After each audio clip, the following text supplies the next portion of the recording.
those of you who don't understand the question, she's talking about Ashwatthama. At the end of the war, a terrible war, that everybody on both sides were disgusted with themselves and everybody for having perpetuated such a war. After killing nearly 100,000 people in those days when the population was not even 10% of what is today, Ashwatthama didn't stop there. Out of his anger, he went out and killed children who were sleeping. Children were sleeping and he went and slit all their throats as revenge for what he felt was unfair. Maybe unfair, but this is what he did. So Krishna did not curse him with death. He said, I curse you with immortality. You must be with this guilt for always.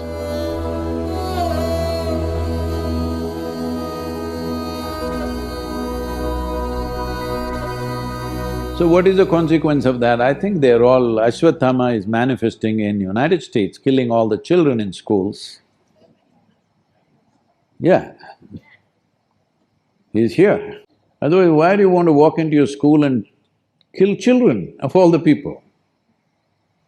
You could at least choose grown-ups.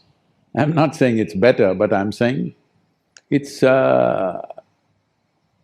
this is a manifestation of Ashwatthama. Because you're angry with something, you go and kill children who are sleeping. So, this is something you need to understand. Because the moment you have little money and comfort, you want to live forever. But that's the worst thing that can ever happen to you, that you cannot die. Hello? I want you to just imagine, you're sitting here after 1,000,000 years, I'm gone, everybody's gone, but you're still sitting here. It's the worst thing, isn't it? You also die in time. Maybe you want to die after me, I agree, but you also die one day is a good thing. You cannot die, it's a terrible thing, isn't it? So he cursed him with the most terrible thing. He said, you must always live this guilt. So you need to understand when Krishna speaks even about himself, when he says me, he's not talking about him as a person, he's talking about him as a quality, him as a consciousness. So when he cursed Ashwatthama also, he means the same thing. It's not that that guy is going to live forever. Says, those who do this kind of an act out of something that you're angry about, resentful about, you go and children who are sleeping, you go and kill children who are sleeping. Such people must suffer always, because there are many things among human beings. When a war happens, you kill. It should not happen, he tried everything possible to see that it doesn't happen.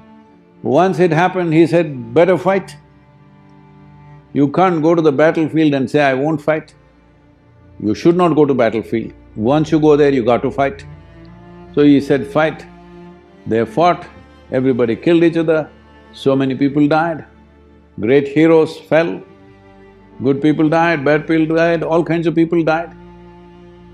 When it's over, you go and kill children.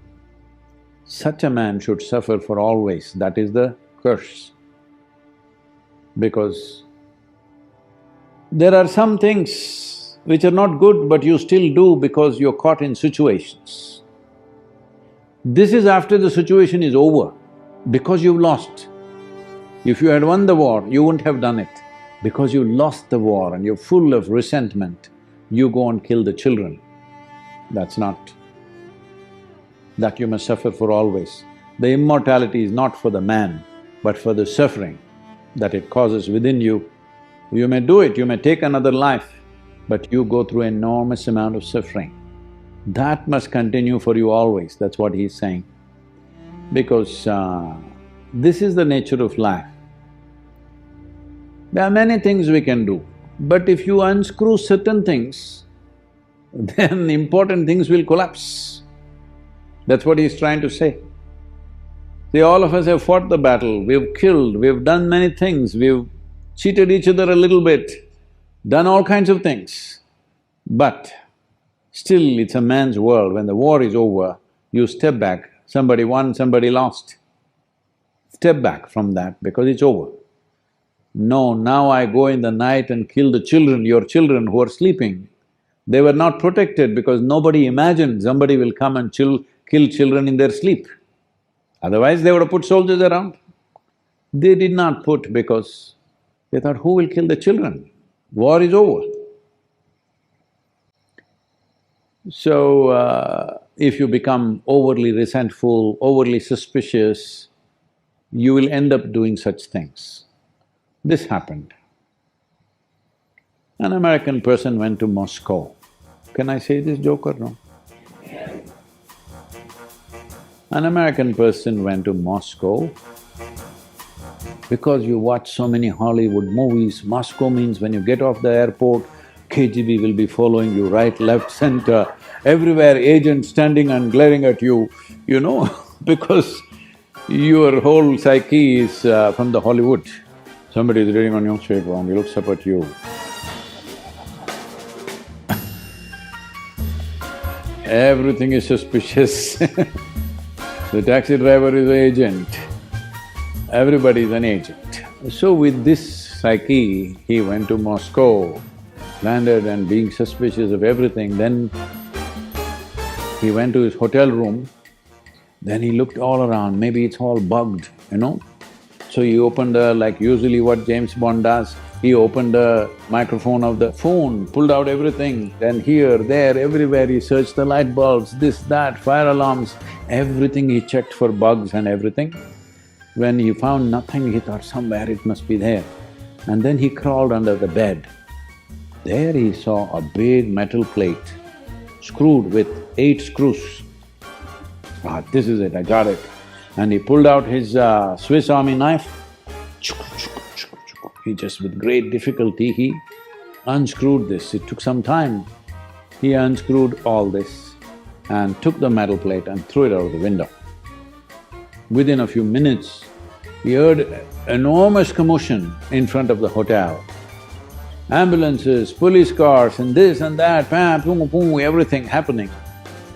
He went down to see what a huge number of cars and ambulances, everything. Then he picked up the phone and called the reception. What's happening in the hotel? Is there a fire? Is there something? Is there a bomb? He said, no, on the 4th floor the chandelier crashed. People were having dinner and it crashed on them.